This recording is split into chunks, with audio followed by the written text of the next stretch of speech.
Here we go. I'm just going to pin my video for a moment. Here we go. Okay, so thank you so much for joining us tonight. There are many people on here already on the Zoom, and there are many people on the conference call as well. The best way to reach out to me during the video itself to ask questions is by using the chat. So the chat button is here. I'm going to set it so that your questions are private, so that if you ask a question, it automatically will only address me, and that makes it a little bit easier for people to ask questions, possibly. And again, I'm more than happy to take questions. If you're on the conference call and you want to chat, you can text me at 424-256-5134. I'll give you that number again. It's 424-256-5134. It's a different number than the number that I'm calling from. Make it a little bit easier for me to see it. It'll show up on my screen. And that's another way to ask me questions if you do have any questions. Okay, appreciate anybody who's calling in to please mute your phone as well. That will certainly be helpful. I think most of you are already muted, which is fantastic, in case I may remind you every now and then.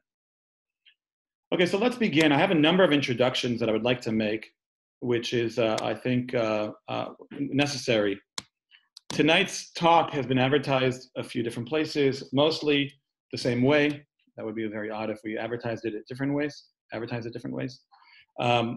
And perhaps, as you saw on the screen a little bit earlier when I first, while we were waiting, the idea for tonight, it's a series. This is part 3 of a series, and what we're going for here is we're trying to create calm in a chaotic world. So this is called Creating Chaos in a World of, Creating Calm in a Chaotic World, part number 3. If you missed part 1 and part 2 and you want to see it or listen to it, definitely let me know. It's available at kehilla.org,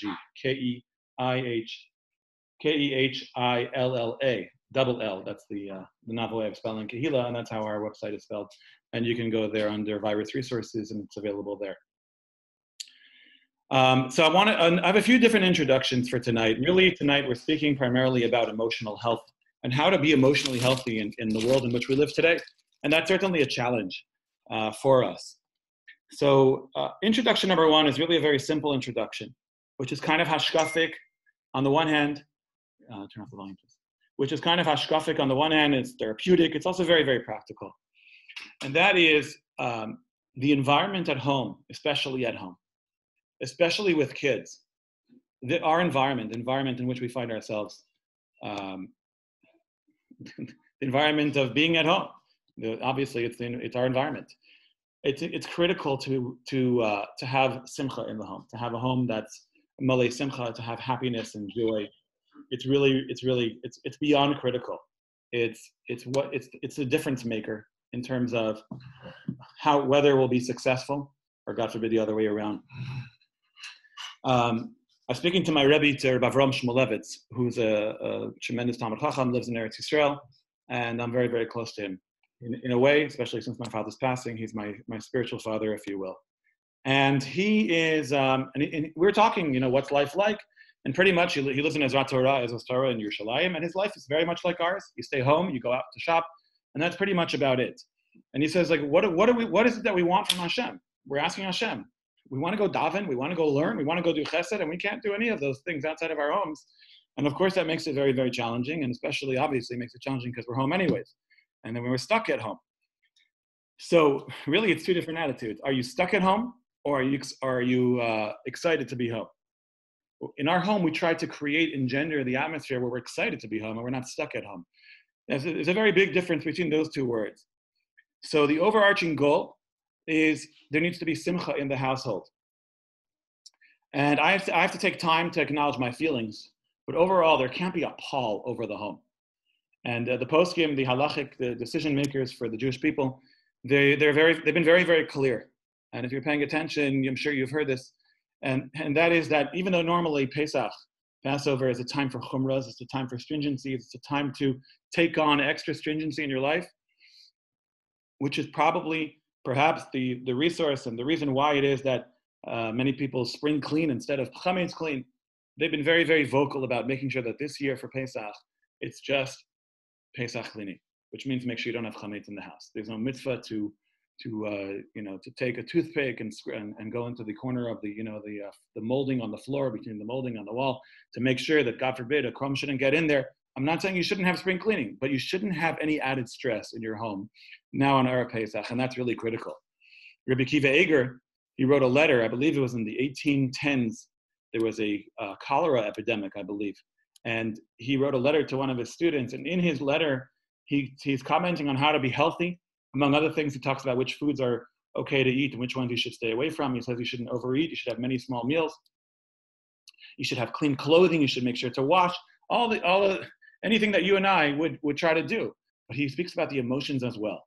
He says, and I'll share this with you for a moment over here, just so you can see it for those of you that have that appreciation, if you will. If you take a look here, he says, Shelo lidog, don't worry. I'll underline it for you so you get a sense of what I'm saying here. Shelo lidog says, don't worry. You can't be in a state of worry. Ulaharchik kol minei atzvut, and to try to distance any sort of depression from oneself.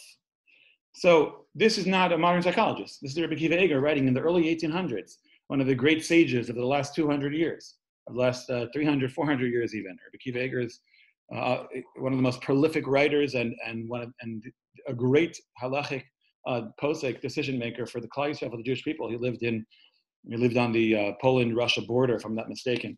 And he says that one of the key ingredients to being healthy, shelo lidog. What does shelo lidog mean? Don't worry. Ulaharchik kol minei atzvut, to distance yourself from any sort of depression. And that's pretty. It's fundamental. It's fundamental to being healthy. It's fundamental to what it is that we're going for over here. So that's really introduction number one. Introduction number one here is from my Rebbe, from Rabbi Akiva Eger, from modern science and technology and halacha and psychology.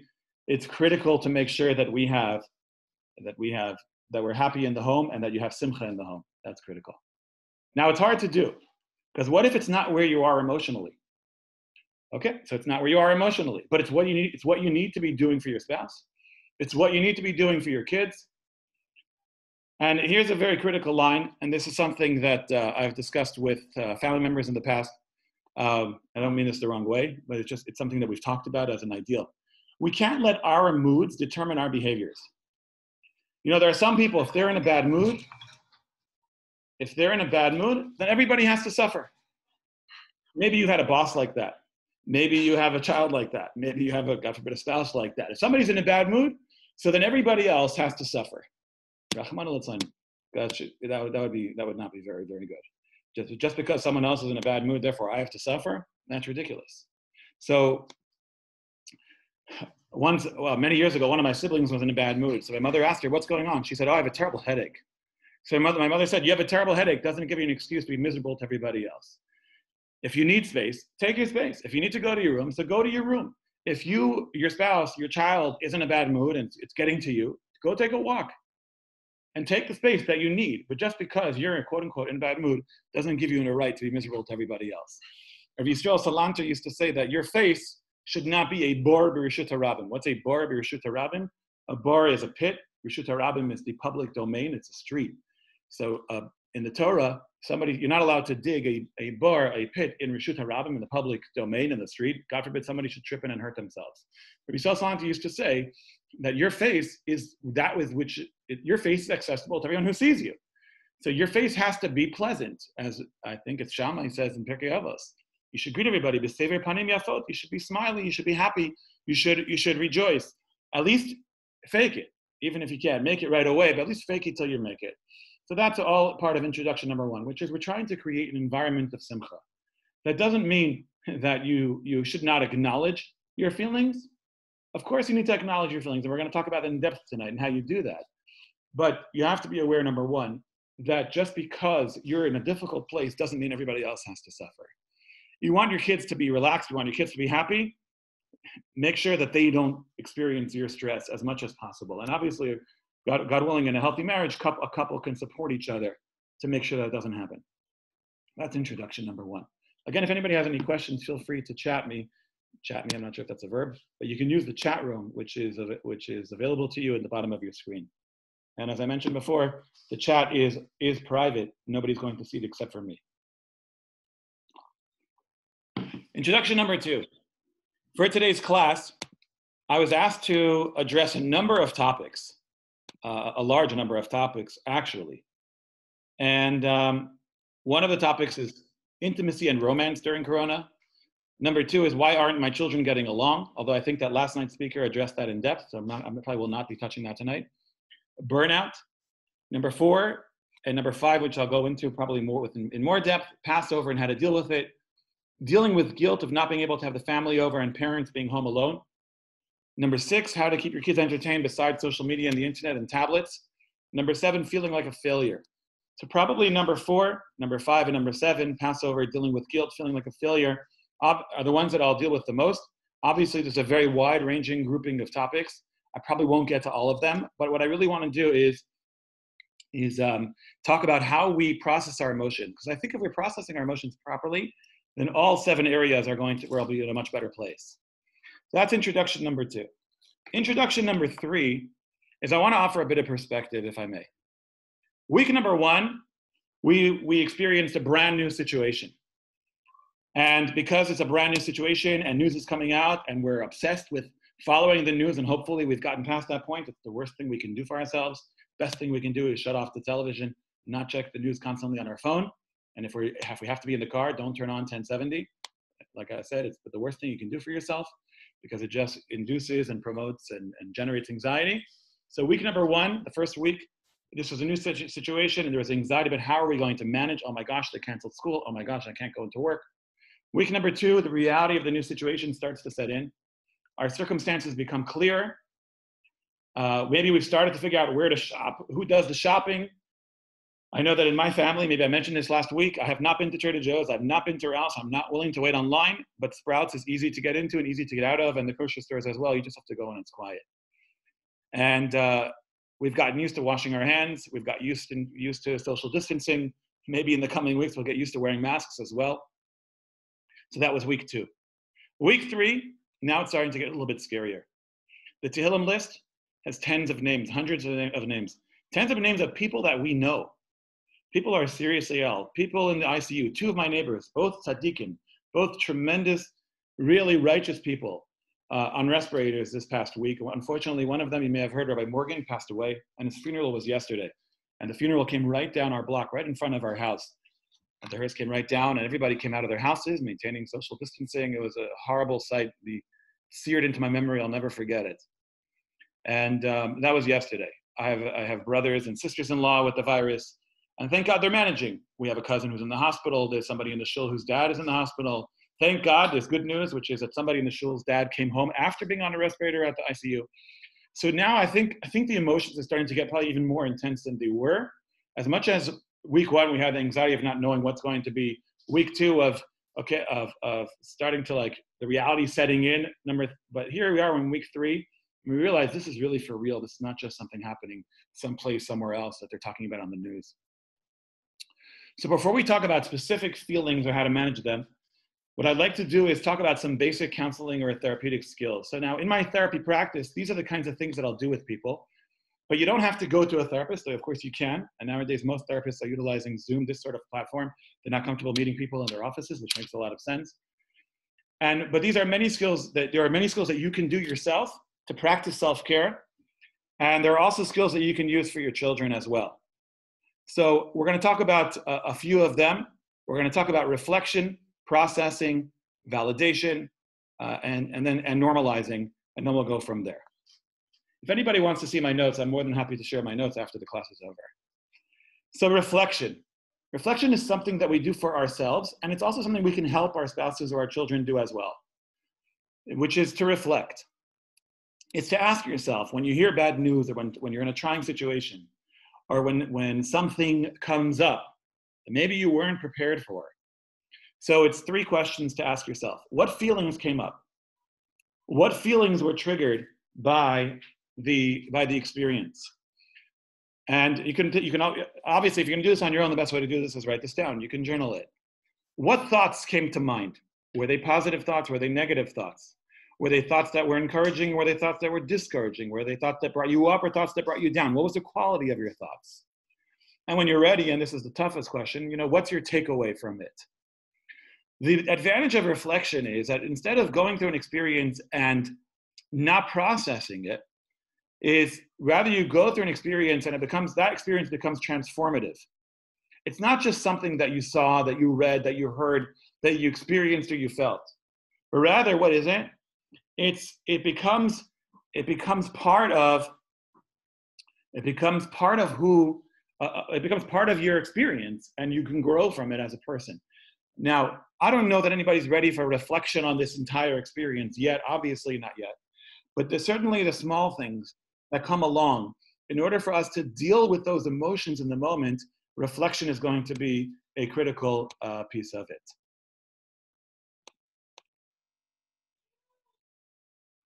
Okay. Processing.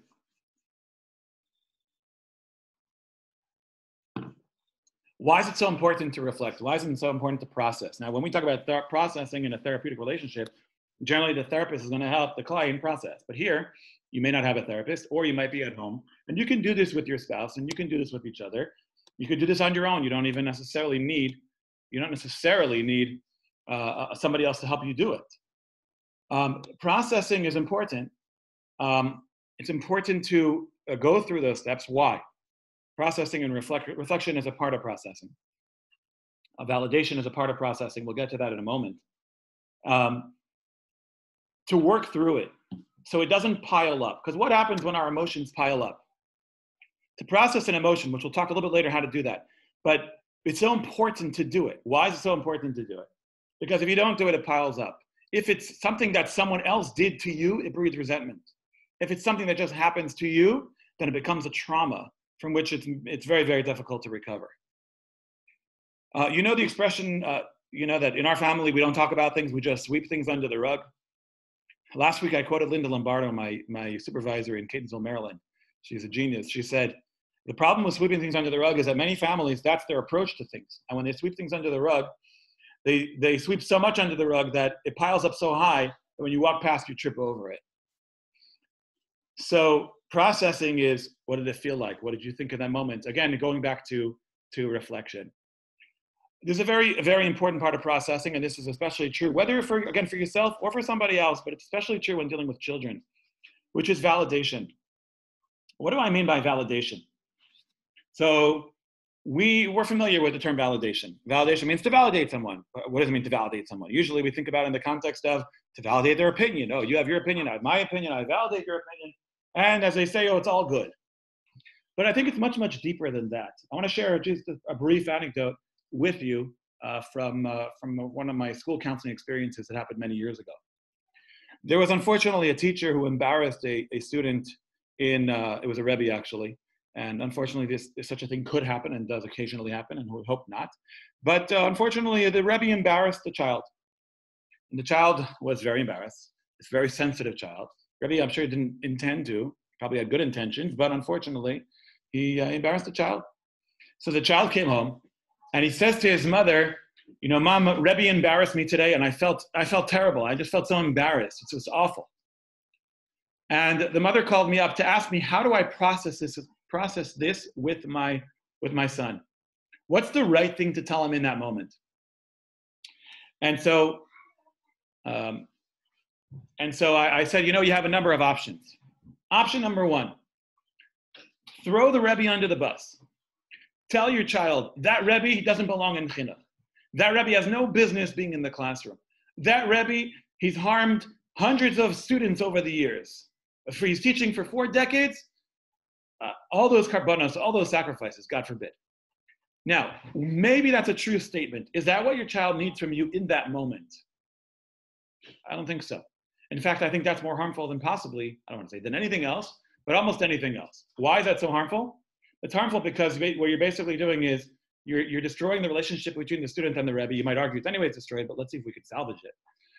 You're destroying any sort of sense of respect for authority or for the Masorah, for the tradition that we have from Hashem, from Sinai.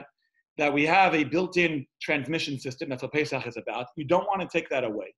If you criticize your rabbi, yes, I'm a rabbi of a shul, but if you criticize your rabbi or the rabbi's drasha to your children, you know what happens? You're basically telling your child, I don't believe in this religion. Now, that's a very stark one, black and white way to say it, but between the lines, that's more or less the message that you're sending to your children, which is not the message you want to send. It's the exact opposite message of Pesach.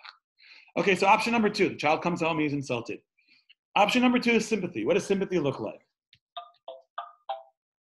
What does sympathy look like?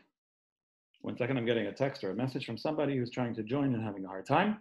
So we will all be Bali Chesed. It looks like she got on because I saw her name here already. So maybe it's an old email. Okay. Shindy, maybe you could answer her question anyways. Ask her if she still needs help. Just ask her if she still needs help, okay? Thanks. So option number 2, your child comes home from school and he's embarrassed by the Rebbe. Option number 2 is sympathy. Oh, I feel so bad for you. That must have been so hard. That is so sad. Is that what your child needs from you in the moment? I dare say that any child who gets sympathy from a parent, they just feel worse about themselves. The last thing your child needs from you is sympathy. Option number 3, validation. Oh, your Rebbe embarrassed you. You just mirror his words. You just repeat after him. The easiest way to validate is mirror. To mirror means to just repeat what the person says. It's the easiest skill in the world, as long as you're not thinking about what to say, but you're really listening to the person. Best thing to do is just to mirror, which means you just repeat exactly what they said. And not everything they said, just the last few words of what they said. And they'll already feel validated because they know that you're really listening to them. And that's the key when it comes to validation. So validation is you felt embarrassed. Okay, so you felt really embarrassed in that moment. Tell me more about that. Now that sounds like, it's almost as bad as saying, how did that make you feel? No, when people are in the middle of sharing, they don't mind hearing that. That's my experience. Tell me more about that. It was so embarrassing, because all my classmates were laughing at me. Wow, your classmates were laughing at you. Yeah, and it was just, I felt terrible. You felt terrible. That's it. That's all your child needs from you. That's validation. You can validate your own feelings in a way, I think. Because when you suppress your feelings, you're not validating. So instead of suppressing your feelings, to acknowledge your feeling, that's already a level of validation, and I think that's certainly possible and critical. Here we have anxiety, we have sadness, and we're frightened, and these are real feelings. I know one of my children is especially anxious, and my mother-in-law asked my wife, "So how's everyone doing?" She said, "Well, so and so is especially anxious." So my mother-in-law said, "Well, who wouldn't be especially anxious at this time?" What's that called? That's called normalizing. What is normalizing? Just what it sounds like. It's usually a great relief for people to hear that. They think that they're abnormal. They think they have abnormal thoughts or feelings, or they're doing things which are abnormal. And then you tell them that, when you experience such and such a experience, or when you have a trigger like that, it's quite common to feel anxious. It's quite common to feel fearful, and many people struggle with the exact same things. Then it's just a great sense of relief for them, because they don't feel like they're alone. There's a chazal like that. Chazal say, "Tsaras rabim chati nechama." It's a medrash, which means that when everybody's suffering together, that's already it's somewhat of a relief. Okay, so people don't talk about it. Nobody's talking about their anxiety. Okay, maybe they are. Maybe no one's talking about feeling frightened. Maybe they are. Maybe people you're around are, exceedingly emotionally healthy, and they have a very good emotional intelligence, and they're comfortable speaking about their emotions. But most often, that's not the case. So if that's true, so you have to know that you're not the only one who feels like the way you feel. There are many, many people who feel that way, and even though they can appear normal and well-adjusted, maybe they're just repressing their thoughts. Now, as a therapeutic tool, when you talk about normalization, it doesn't mean you're legitimizing a destructive way of being in the world, God forbid. So in other words, if somebody has, God forbid, they should have thoughts of hurting themselves. I had a client call me up recently and he said, things are so hard and this Corona thing, and I just want to hurt myself. Okay, that's destructive. I'm not going to normalize that kind of a feeling. That's unique. That's hopefully different.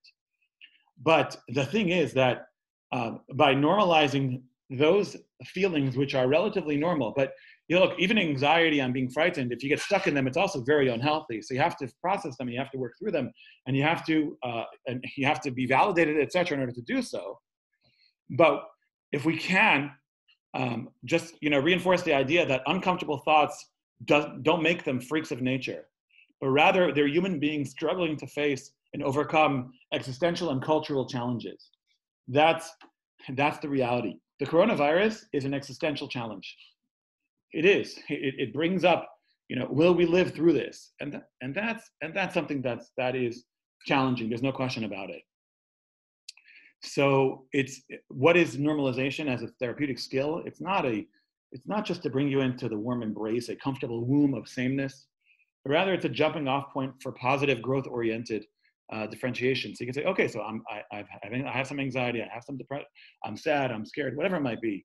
But the question becomes, what are better ways to deal with the conflict? What's a better way to deal with the reality? What's a better way to deal with the trigger? But ultimately, I want to react in a way that's going to support my growth and happiness as an individual. The key, of course, to all these things is self-awareness. And here I'm speaking more about yourself, and obviously encouraging this in the people around us. What makes us human? What makes us a human being? Perhaps from a scientific perspective, it's our brains. It's the only part of our body that cannot withstand a transplant. If you give me a different brain, you make me into a different person. Our brains are the seat of our thought, our emotions, our feelings, our sensations. And these different parts of ourselves, the way we think, the way we feel, the way our body responds, are all rooted in our brain. Our brain cells, I'm going to give you a little bit of brain science. Don't lose me here. It's very, very simple. I shouldn't say it's very simple, but it's very quick. And I'm explaining to you at an elementary level because that's how I understand it. Our brain cells are called neurons. They connect with each other. These connections are called synapses. And there's an electrical connection between our neurons or our brain cells. And it's these that we experience as thoughts, as feelings, as emotions, as sensations. And our brain interprets what our body is experiencing.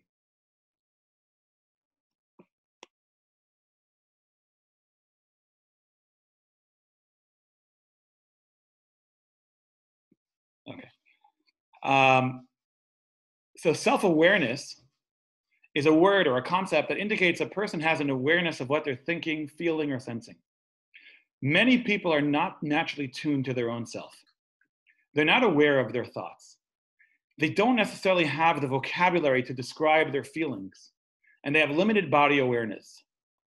So behaviorists, somebody mentioned to me that she's a behaviorist, someone on the call, behavioral theorists, cognitive behavioral theorists, and therapists, they believe that we can change the way we feel, which is our affect, if we change the way we think, which is our cognitions, which are our thoughts, and our behaviors. And so they view the brain as a system where a change in one makes an impact on the other. Let me show you a little graphic that I made for this that you may find helpful. It just has a visual. Here we go. So we have A, B, and C. A is our affect, our feelings. B is our behavior, the things that we do, our actions. C is our cognitions or our thoughts.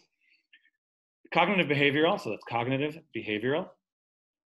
Cognitive behavioral theorists and therapists, they believe that when you change your behavior, so then you can also change the way that you think about yourself, which will change the way that you feel about yourself. Or you can change the way you think about yourself, which will then go ahead and change your behavior, which will change the way that you feel about yourself. That is CBT in a nutshell, cognitive behavioral therapy. And that's, of course, an oversimplification, without a doubt. Without a doubt, that's an oversimplification. But it's helpful to explain in order for us to understand and appreciate what it is that we're going for over here with regard to self-awareness. We can become self-aware. We can become aware of our thoughts, of our feelings, and our sensations. And there are many ways of learning this. Now is not necessarily the time to do that. We can do an in-depth discussion about this. But you can ask yourself right now, what am I thinking? Probably you're thinking, oh, does he make any sense to me? Does he not make any sense to me? So obviously that would be a judgmental thinking, but or maybe it's critical thinking. Maybe you're thinking, as you see a picture of yourself or a picture of other people on the screen, maybe you're thinking, oh, that person looks a little odd.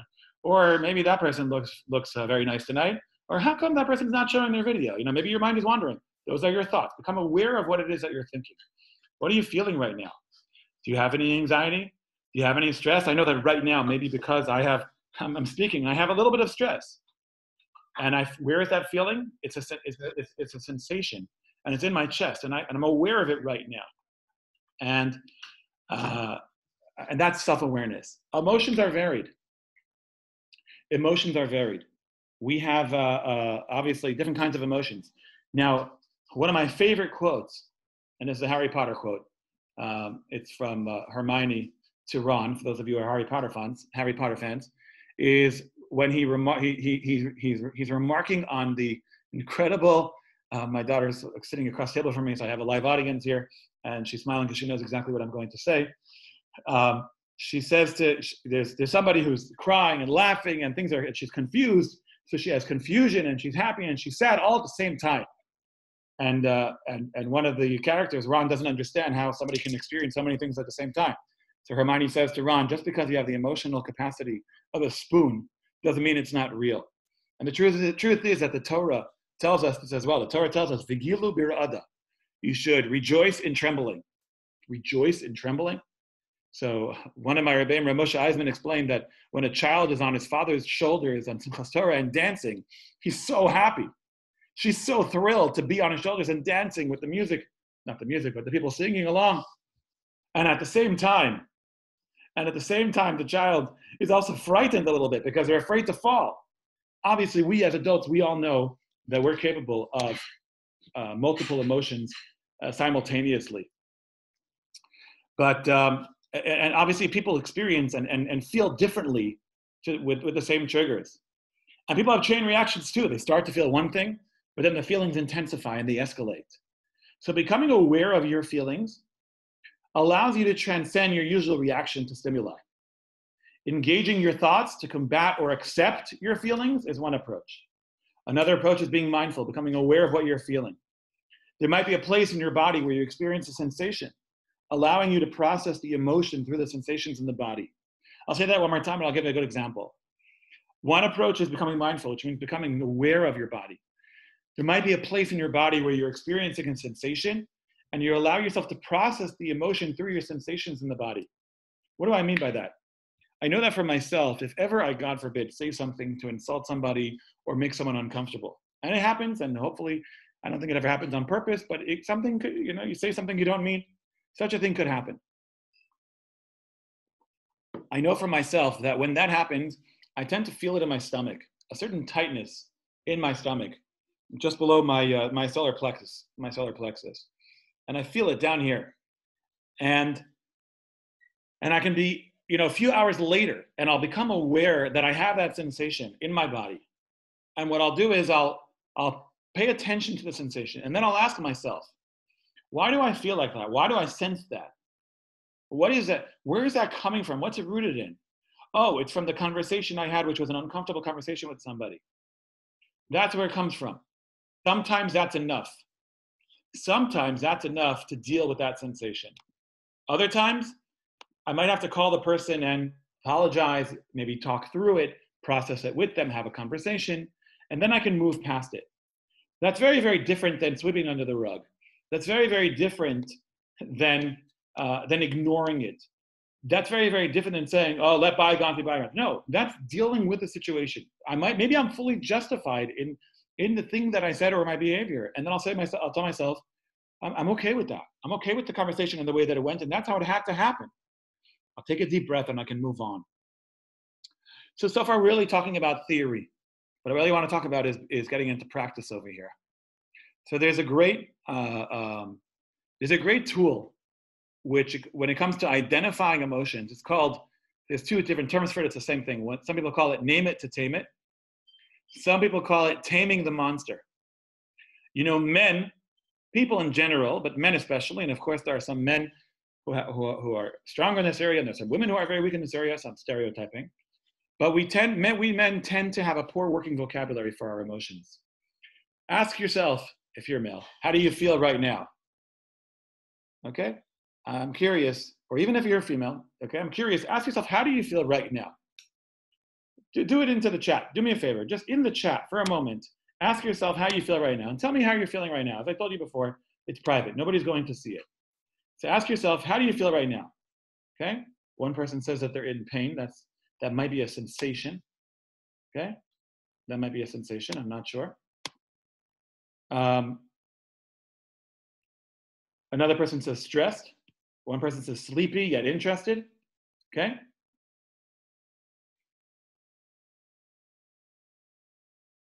Okay. Another person says curious. I had one person answer 3 different ways. That shows you already that we have different, we do have different ways of dealing with things. Some people say happy, some people say very happy. Good. When you ask your children, how do you feel? I bet you that they'll say good or bad. Why do they do that? Why do they say good or bad? I think it's very simple. I think they say good or bad because they don't have the emotional vocabulary that they need in order to tell you how they're really feeling. They're not sophisticated. Good. They don't have a sophisticated way of saying it. I want to show you a chart here. If I can, I'm sharing my screen now with you. I should be able to drag this down. Give me a moment here. This is giving me some trouble here. Let's see if I can just drag it up. This is a cute little chart. Sorry that it's not allowing me to pull it down, that I have in my office. So here we have angry, annoyed, bored, cheerful, confused, excited, fearful, fed up, forgiving, glad, grumpy, happy, hateful, hurt, kind, lonely, loved, mad, miserable, peaceful, pleased, sad, safe, scared, shy, sorry, surprised, thankful, unhappy, upset.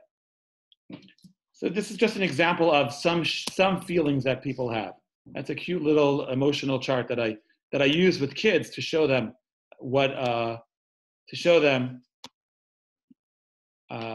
give them an example of feelings. With adults, I might do it very differently. With adults, I might give them a list of feelings that they can choose from.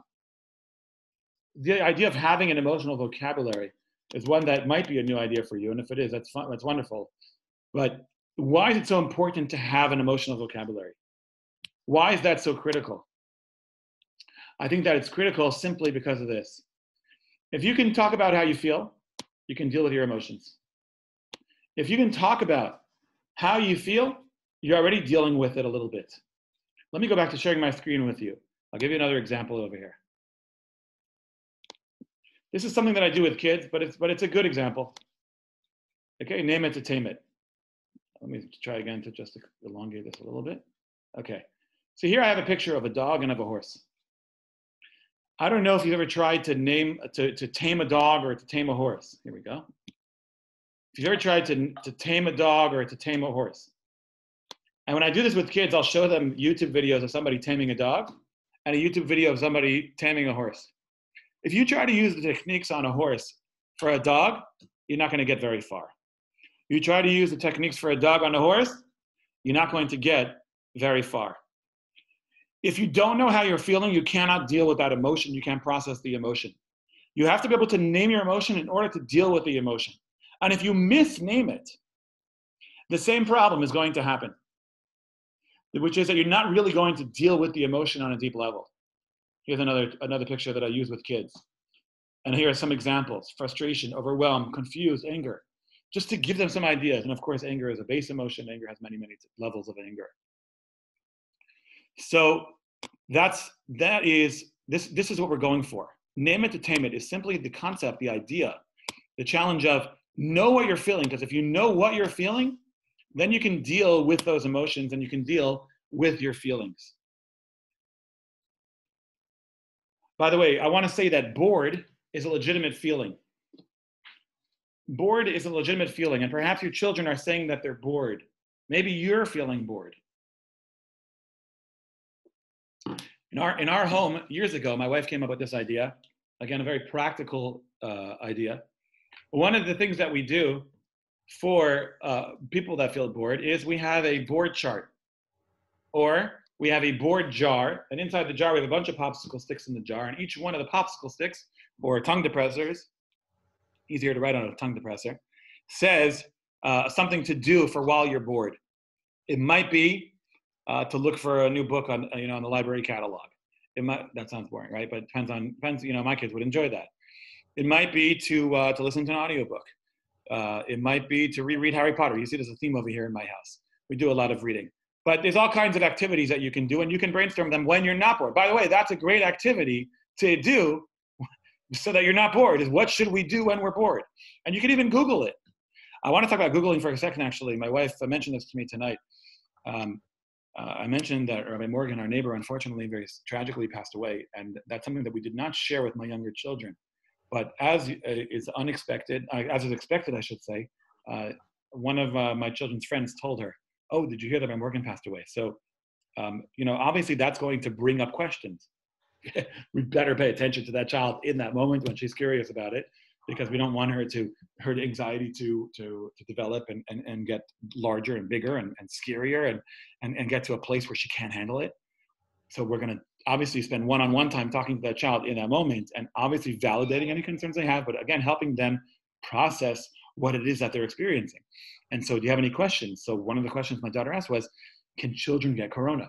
So my wife did a very simple thing. She Googled it. Now, many of us, the way we would Google it would be how? With a child looking over our shoulder. Is that what you want to do in this situation? No way. What happens if the first result tells you yes? What if that's fake news? Well, thank God, my wife had the foresight to realize that that wouldn't be a good idea. So she sat her down at the table. She pulled out her computer or her phone. She said, let me check.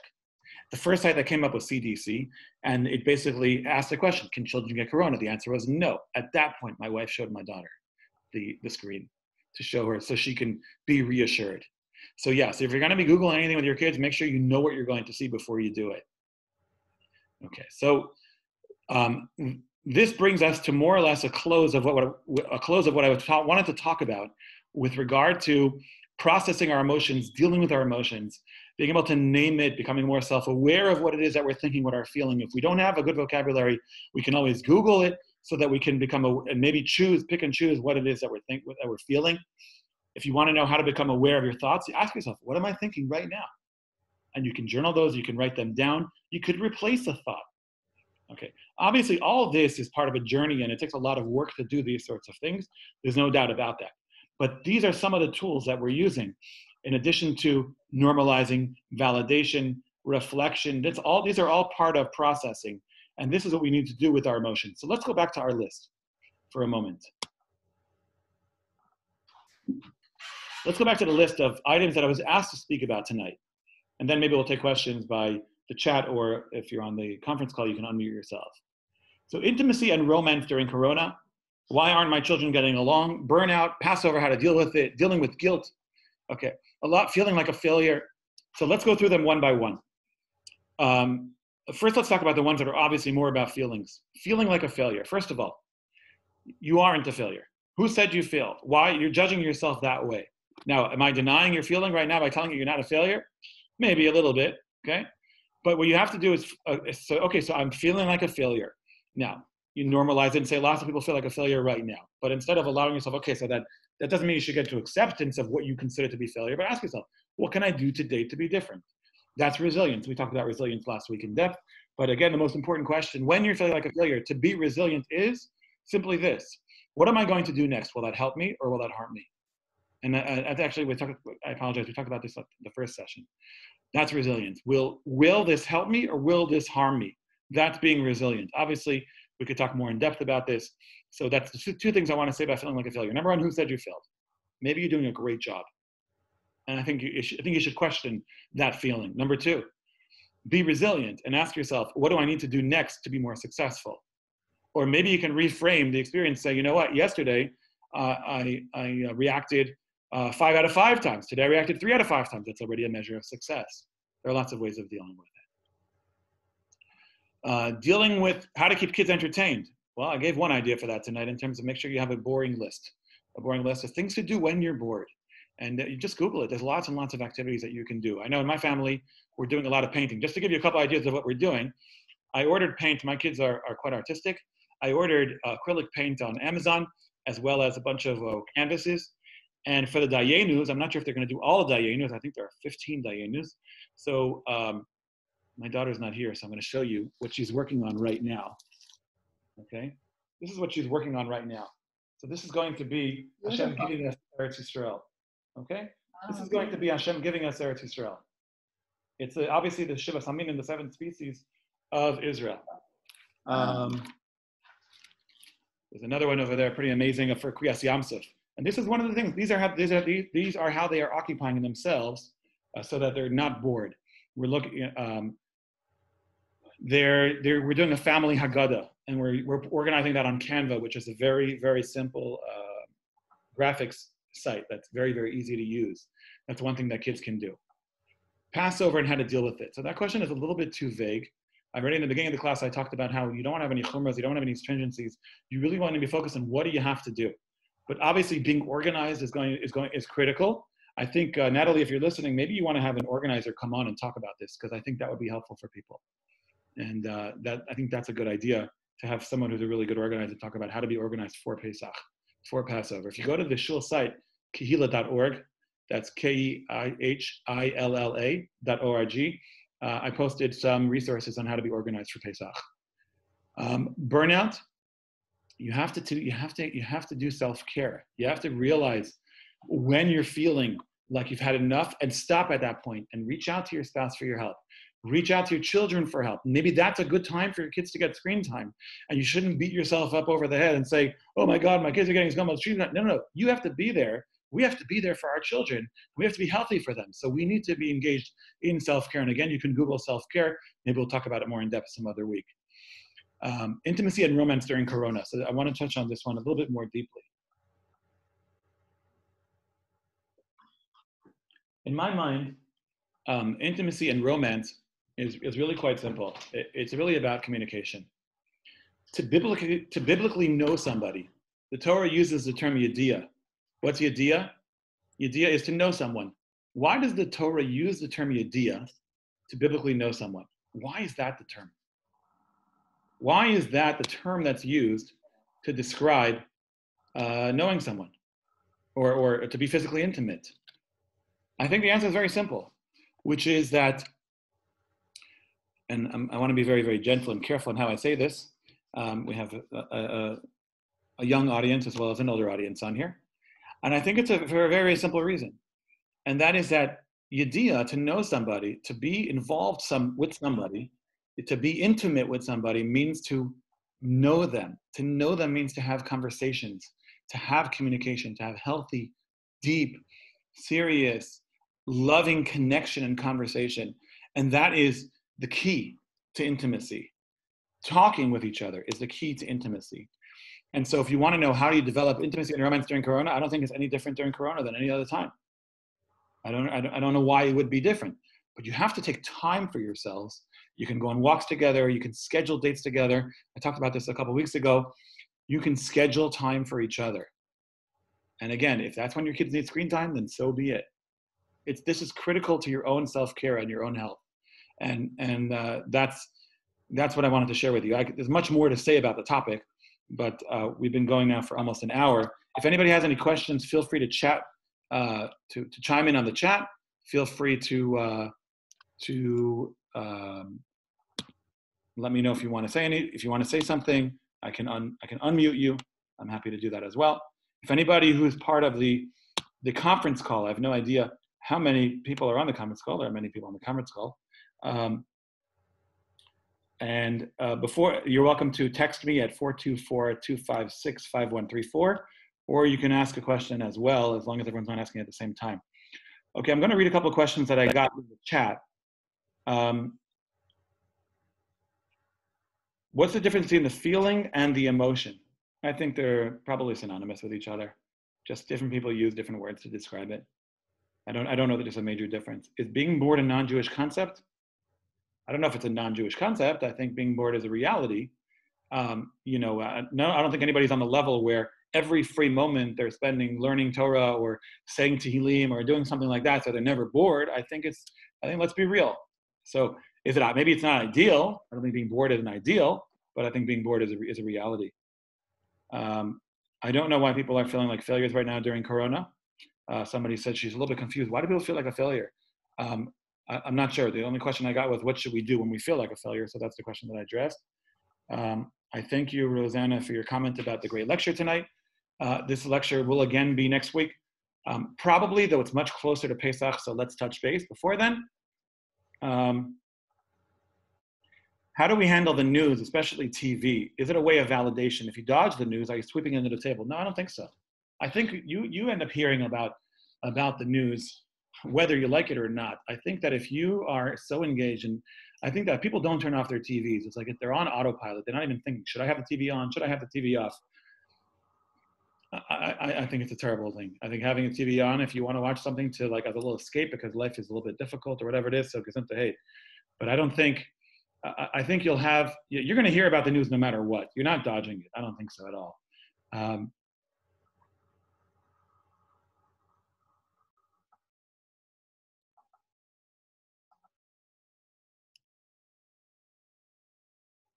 Yeah, my number is 424-256-5134. I will put it in the chat here, and everybody will get it. And I'm happy for you to. Anybody can text me a question at any time. I can't promise I'll answer immediately, but I will do my best. How do you prevent your parents from sitting in front of the news all day? Tell them it's not a good idea. Tell them, ask them if they want to be healthy. How about you get on the phone with them and have a conversation with them so that they're not watching the news? Have your kids get on the phone with them and have a conversation with them. There are a lot, and you can tell them what to talk about.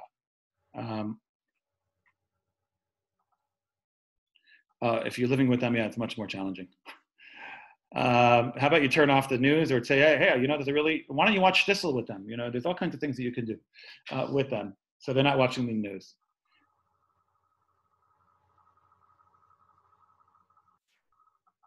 Okay, there's a very important question here, which perhaps many of you are wondering, and so I'll read it to you. And I think it's the last question so far that's been asked, which is, can you please address how we shouldn't wallow in the sadness? I feel like it's more conducive to not acknowledge the sadness or anxiety till the coronavirus leaves and then it's over. I don't think that's real. I think we don't know how long this is going to go on. And I think you have to process your emotions as they come so you can be functional. Because if you don't process it, you're sweeping it under the rug. If you sweep it under the rug, you can be lying in bed all day and you're not going to be very resilient. So I highly recommend I highly recommend against it. Can we do a class for kids to learn about emotions? Sure, absolutely, 100%. That will require a little bit more effort. But by the way, there are lots and lots of great books. If you're looking for recommendations, just text me that you can read books with your children. There's a fantastic author. I'll tell you her name. She doesn't have books about general emotions that I'm aware of, but she has very specific books, and they're available on Amazon. And they're not expensive. Her name is Dawn Hubner, and you can go on Amazon and check out to see what her titles are. Because if your child is dealing with one of those emotions, if you're dealing with if they're dealing with those particular emotions she writes about, she's fantastic, and you can do it with your kids. If you're not sure how to do it with them, feel free to reach out to me. Why is it bad to sympathize with your kids when they tell you their feelings? Because then they feel bad. You don't want to make your child feel bad. You don't want to make your child feel like a nebuch. We have some Persians on here. Bat bacht. You don't want your child to feel that. It's not helpful. It's not healthy. No, it's not denial. It's not denial. You're validating their feeling. It's the opposite of denial. Sympathy is not the same thing as empathy. Empathy is to validate them, to mirror it so you know what they're feeling. All your child needs from you in that moment is your child needs to know that you know what they felt like. They don't need you to feel bad for them. Ask yourself, did anyone ever feel bad for you? Did you like it? Was it helpful? I have a question. Sure. I heard a Rebbitzin say once that if you're feeling sad or depressed, you shouldn't wallow in your depression. There comes a point, you should despair. And I mean, you shouldn't despair. You could cry to Hashem and everything, but you shouldn't despair. So how do you find the balance? You're saying you should acknowledge your sadness, you should acknowledge your emotions, but it can get too far. And you have to come to a point where you aren't too sad, because also the Shekhinah leaves when a person's too sad and they're not happy. So do me a favor, just repeat your question one more time. You're asking, on the one hand, and I want everyone to notice that I'm not going to answer a question unless I fully understand it. That's validating a question, okay?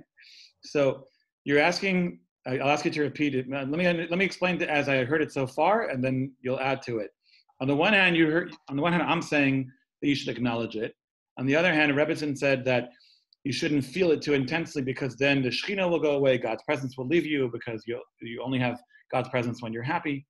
Can you add a little bit to that? Yeah, that's right. And like and like a person can't just always like be sad, because then they're not gonna get their Yeshua, because they're not gonna be like in a good place to like get it. Does that make sense? Sure. So let's go backwards. I'm not suggesting you should be sad all the time. I'm suggesting that when you acknowledge and become aware of what you're feeling, then you can process it. By processing it and by validating it, it allows you to transcend the feeling. Maybe I wasn't so clear about that. I'm sorry if I wasn't. So it's just going to go away if you acknowledge it? Exactly. And it won't go away if you don't acknowledge it. I'm not saying it'll fully go away. You never know, right? You have to, there are lots of tools you can use to bring simcha into your life, of course. But if you don't acknowledge it, and then you're more likely to wallow in it. And I just want to point something out. Elisha, where do we learn the idea that you have to be happy in order for the Shekhinah to be with you? That's the Malachim Beis from Elisha. What happened? The king of Israel was Oved Avodah Zarah. I can't remember his name right now. I think it's in Perek Hey or Vav of Malachim Beis. And Elisha was upset with him.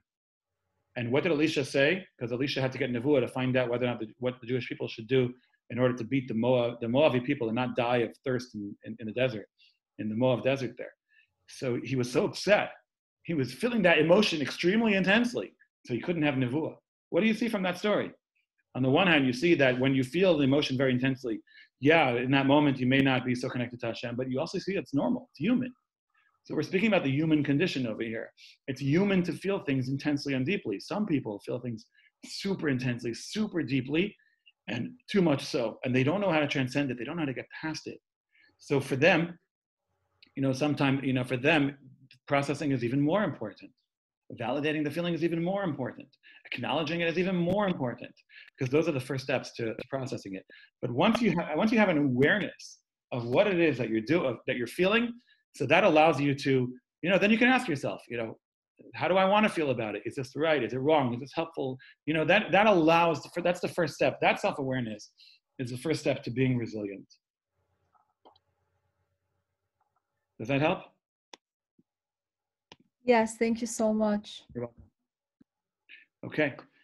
If anybody else has any questions or comments, you're welcome to address them. I'm happy to take them, either by chat, or you can just unmute yourself by pressing on the space bar, I think. Pretty sure you can do that by just pressing on the space bar. I want to unmute everybody, but you can unmute yourself just by pressing on the space bar. If you have any questions, I'm happy to take it. You want explanation, elaboration of anything, I'm happy to help out. If anybody has any questions on the conference call, you're welcome to speak up as well. Otherwise, I wish you all a wonderful night. Thank you so much for joining me. It's really a pleasure to have you here. And I look forward to thank you, Rabbi. My pleasure. Thank you. My pleasure. Thank you.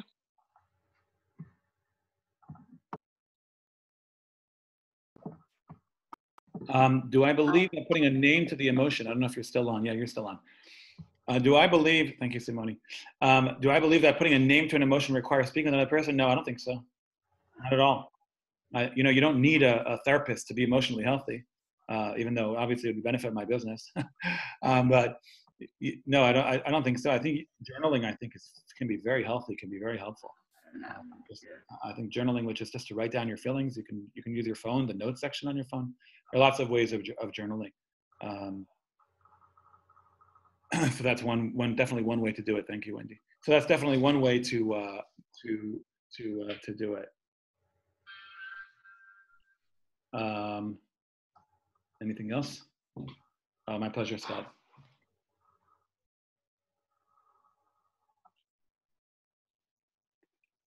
For the person who wants to know how to get simcha, it's a good question. Ask yourself, when have you been happy in the past? What works for you? For some people, music is super happy. Music is super, super helpful. For other people,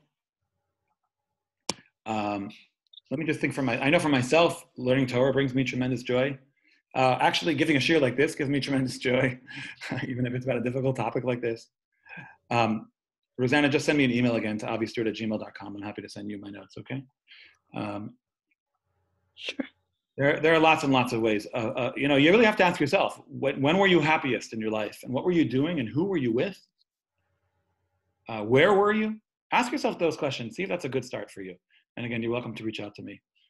By the way, I'm not speaking CS. I don't know who you are, but I'm not speaking on people who are clinically depressed.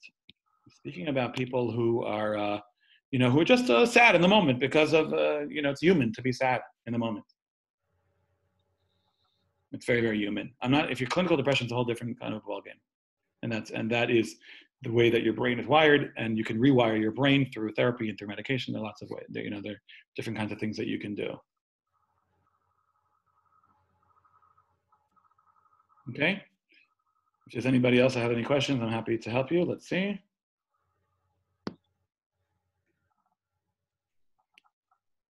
Oh, a very interesting question. Misinterpreting people. The best way to not interpret somebody, the best way to not misinterpret is by not interpreting. Now, if it's someone, your parents, somebody in your life, I'll tell you something amazing. When I started to give shiurim, and many years ago in Palo Alto, there was one lady in my class who, whenever I would talk, she would look so angry. And the first couple of times I saw that, it just threw me off. And then I realized she's just concentrating. She's just concentrating. That was her way of concentrating. And that's, like you said, you don't know what people are thinking. So you're asking, when someone else is not smart, what do you think that they don't have simcha? No. Don't. That's becoming, okay, so good. You're aware of your thoughts. So now you can question your thoughts. Say, hey, do I know what they're thinking? Am I a Navi? Am I a prophet? Do I know what's really happening? No, I don't know. Maybe they're thinking something else. If you have that relationship, you can ask them, what are they thinking? Right? What are you thinking? And I think that's critical. CS, that's a personal question. You're welcome to call me to discuss it because I don't really understand it. The question that you just asked, okay? Oh, distinction between clinical depression, normal case of the blues. That is, well, technically, if you look at DSM, which is the Diagnostic Statistical Manual. Thank you very much. So if you look at that, so it'll tell you, how long you have to be sad for, how many symptoms need to be in place over a period of time, things like that, as opposed to just, feeling, down one day because of whatever, circumstances, like you said, normal case of the blues. By the way, my first week, I mentioned Trevor Masood, I forget his last name. He wrote a great book called It Takes What It Takes. And he talks about how if you listen to the news all the time and you just surround yourself with negativity, and you listen to country music, which is so negative, but you're going to have more than the blues, and it'll make you feel terrible about yourself. So that's just, how do you avoid the blues? You want to be careful what you expose yourself to, certainly.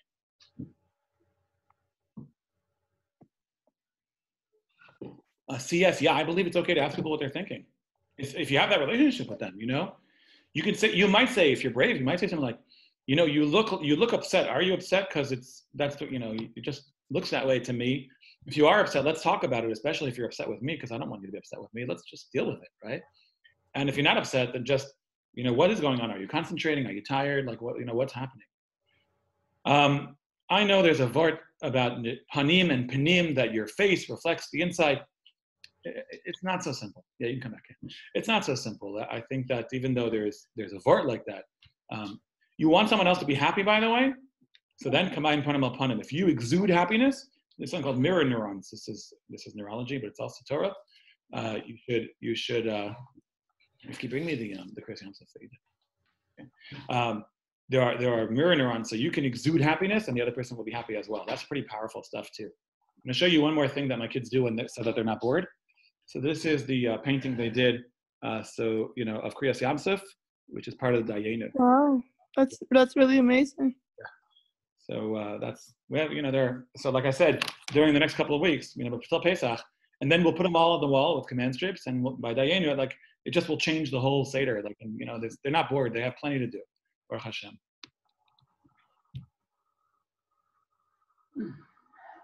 Okay, CS, why don't you call me and we'll have a conversation, because it's a different level of a conversation. Okay, I'm happy to do that with you though. Okay, here's my number. You should copy and paste it so you have it. If you don't want to identify yourself, you don't need to. You can call yourself CS. Doesn't make any difference to me. Okay. All right, everybody. I'll wish you a good night. Thank you. And I thank you all Thank you, Rabbi. tonight, and thanks for staying on. Really a pleasure to have everybody. Thank you very much for coming on. Thank you. Have a good night.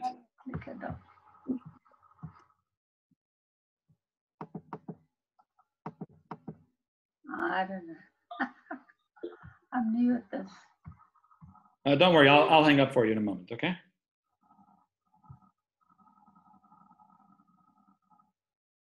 How do I delete my picture? I don't know how to do that. Oh, so the bottom left of your screen,